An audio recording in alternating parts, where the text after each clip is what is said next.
semuanya, kali ini kita akan membahas salah satu sistem paling penting dalam tubuh manusia, yaitu sistem kardiovaskular. Sistem ini sering disebut juga sistem peredaran darah.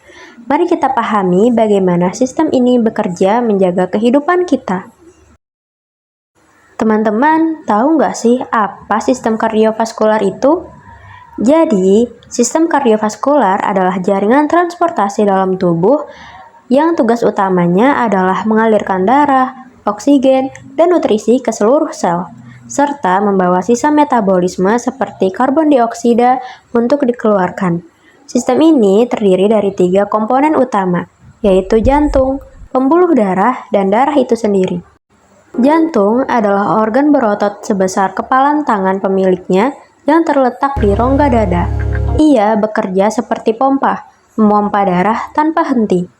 Jantung memiliki 4 ruang, atrium kanan, ventrikel kanan, atrium kiri, dan ventrikel kiri. Jantung bekerja dengan 2 fase yang terus berulang, yaitu fase kontraksi atau sistol saat darah dipompa keluar, dan fase relaksasi atau diastol saat jantung kembali terisi darah. Nah, sekarang mari kita lanjut ke bagaimana caranya jantung bekerja. Darah kotor yang membawa banyak karbon dioksida dari seluruh tubuh akan masuk ke jantung melalui 2 pembuluh besar, yaitu vena cava superior dari bagian atas tubuh dan vena cava inferior dari bagian bawah tubuh. Darah ini kemudian mengalir ke atrium kanan, lalu melewati katup tricuspidalis menuju ventrikel kanan. Dari ventrikel kanan, darah dipompa keluar melalui arteri pulmonalis menuju paru-paru.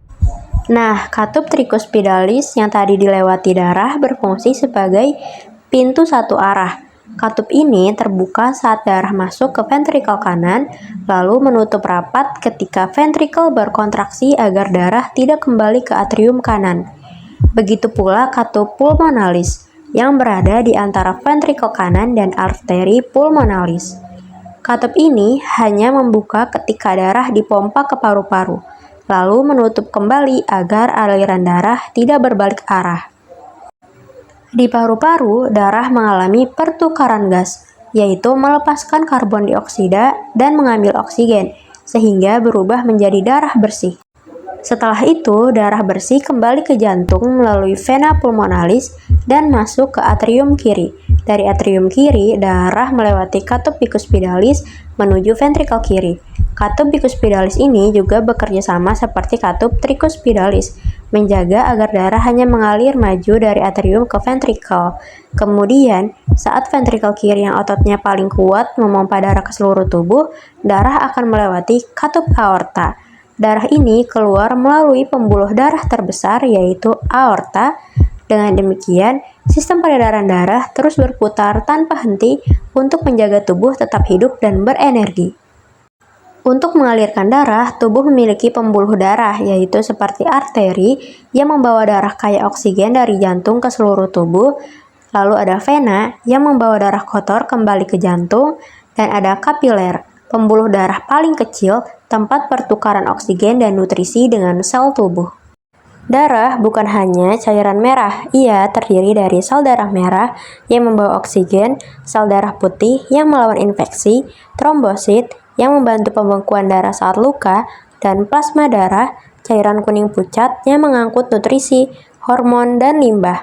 Tanpa sistem kardiovaskular, sel-sel tubuh tidak akan mendapat oksigen dan nutrisi, dan racun akan menumpuk. Dengan kata lain, jantung dan pembuluh darah adalah alasan utama kita bisa bergerak, berpikir, bahkan hidup. Sekarang, kita tahu betapa menakjubkannya sistem kardiovaskular. Untuk menjaganya tetap sehat, kita perlu berolahraga teratur, makan makanan bergizi, dan hindari stres berlebihan. Ingat, jantung kita berdetak sekitar 100.000 kali setiap hari. Jadi, mari kita jaga ia sebaik mungkin.